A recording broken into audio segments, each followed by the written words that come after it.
কোনোবাই আদৰ্শ আৰু নিজৰ দৰ্শনটো বিসৰ্জন প্ৰতাৰণা বিশ্বাসঘাতকতা কৰি আগৰ যিটো আদৰ্শ সেইটো পৰিত্যাগ কৰি প্ৰাকৃতিক বিশ্বাসঘাতকতা কৰি গৈ আছে। কিন্তু সময় অতি নিষ্ঠুৰ।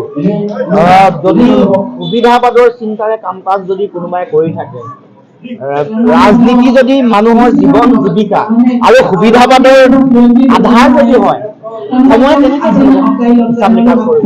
কাৰণ ৰাজনীতি আমি ভাবো, মই বিশ্বাস কৰোঁ, ৰাজনীতি সাধাৰণ জনগণৰ কাৰণে। জনতা জনাৰ্দন বুলি যে কয়, আমাৰ গুৰুজনাইও কৈছে, সকলোৱে জনতা সকলোৰে ওপৰত। জনতাই সকলো হিচাপ নিকাচ কৰিব। সাধাৰণ জনগণৰ শক্তি গণতন্ত্ৰ বুলিয়ে নহয়, যিকোনো শাসন ব্যৱস্থা, আনকি ৰজাই শাসন কৰি থকাৰ সময়তো জনতাৰ গণ অভ্যুত্থানৰ সময়ত ৰাজশাসকৰ অৱস্থা কেনেকুৱা হৈছিল সকলোৱে জানে। গতিকে জনতা জনাৰ্দন এইখন গণতন্ত্ৰ, ইয়াত জনতাই সিদ্ধান্ত ল'ব। আৰু যিসকলে যেনেকুৱা ব্যৱহাৰ কৰিছে, যেনেকুৱা কাম কাজ কৰিছে, যেনেকুৱা ধৰণৰ বিশ্বাসঘাতকতা প্ৰতাৰণা কৰিছে, ভাল কাম কৰিলে ৰাইজে মনত ৰাখিব, ভাল কাম কৰিলে জনগণে তেওঁলোকক হৃদয় স্থাপন কৰিব, আৰু বেয়া কাম কৰি ঠগিলে বিশ্বাসঘাতকতা প্ৰবঞ্চনা সুবিধাবাদৰ ৰাজনীতি নিজৰ ক্ষমতাৰ কাৰণে কাম কাজ কৰিলে সেই ধৰণে সময়ে সিদ্ধান্ত ল'ব। গতিকে এনেকুৱা ধৰণৰ কাম কাজ বা এনেকুৱা ধৰণৰ মানুহৰ চিন্তাক লৈ মই বৰ বেছি চিন্তিত নহয়। মই অসমৰ সমাজ, অসমৰ জাতীয় জীৱনক লৈ চিন্তিত। আৰু সেইকাৰণে আমি সন্মুখত প্ৰত্যাহ্বান, সন্মুখত বিভিন্ন ধৰণৰ এনেকুৱা ঘাট প্ৰতিঘাত, এনেকুৱা ধৰণৰ বিশ্বাসঘাতকতা প্ৰতাৰণা সুবিধাবাদৰ কূটকৌশল আৰু ৰণকৌশলৰ মাজত এইবোৰ ফালি চিৰি আগবাঢ়ি যাবৰ কাৰণে আমি সিদ্ধান্ত গ্ৰহণ কৰিছোঁ।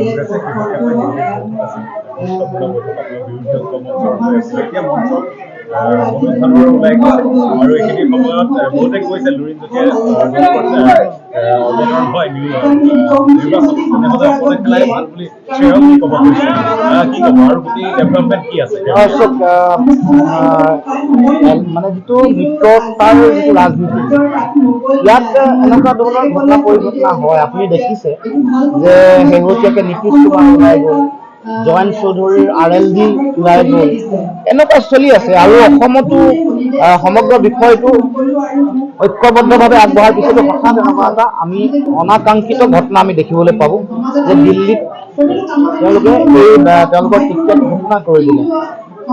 এই কথাটোৱে প্ৰধান মানুহৰ মাজত পেলাইছে। কিন্তু আমি ভাবোঁ যে আজি বিজেপিৰ বিৰুদ্ধে জয়লাভ কৰিবৰ কাৰণে সূত্ৰটো কি? বিৰোধীৰ ৬২% যিটো ভোট আছে এইটো অক্ষত অৱস্থাত থকা। যদি বিভাজিত হয়, আজিও আমি এইটো কথা আমি আশা কৰোঁ বা বিশ্বাস কৰোঁ যে কথাটো সকলোৱে বুজা উচিত, উপলব্ধি কৰা উচিত। কাৰণ দিল্লীতো আমি কৈছোঁ কংগ্ৰেছৰ শীৰ্ষ নেতৃত্ব যে যিহেতু বিষয়টো আপে নি ৰাষ্ট্ৰীয় নেতৃত্বৰ ওচৰত পোৱালৈকে গতিকে আপোনালোকেও ইণ্ডিয়া যিটো কাৰণ টিকেট উইথড্ৰ কৰা দিনটো আৰু অৱকাশ থাকে আলোচনা কৰি। কাৰণ আমি অসমত কথা বতৰা পাতি আছিলোঁ, পাতি থকাৰ মাজতে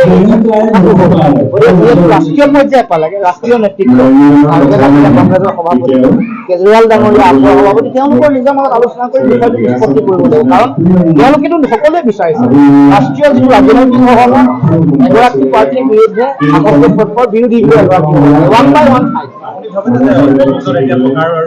মই আজিও আৰু বিৰোধী শিবিৰৰ ভোট এক হৈ থাকিব, তাৰ কাৰণে মই মোৰ ফালৰ পৰা চেষ্টা, সেইকাৰণে দিল্লীলৈ গৈ শীৰ্ষ নেতৃত্ব কৈ আছো, আজিও আৰু যিটো মানুহে যিটো বিচাৰিছে, মানুহৰ কথা কৈছো, বিৰোধী শক্তিক জিকোৱাৰ ৰণকৌশলৰ কথা যিহেতু আদৰ্শ কংগ্ৰেছৰ লগত আদৰ্শ নিমিলে, আজিও কৈছো বাওঁপন্থীৰ লগত নিমিলাৰ পিছতো আমি কিয় একেলগে তেওঁলোকৰ সহযোগিতা কিয় আগবঢ়াইছো? কাৰণ সময়ৰ আহ্বান, দেশৰ গণতন্ত্ৰ সংবিধান চাব লাগে।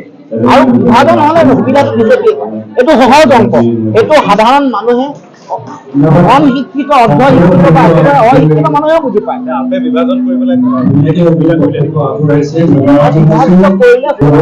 পৰিস্থিতি আলোচনা কৰি ৰাজনৈতিক দলৰ অকমানটো মানুহৰ মাজত এটা থাকিবই, সকলোৱে দাবী দুবা থাকিব, সকলোৱে বিচাৰিব খেলিবলৈ, আলোচনাৰে নেগচিয়েশ্যন হ'ব লাগিব। আলোচনা কাৰণ গণতান্ত্ৰিক ব্যৱস্থা এটা, যদি মই কৈ দিলে নহ'ব যে মই তেতিয়াহ'লে মই অটক্ৰেটিক মাইণ্ডছেটেৰে কথাটো কৈছে।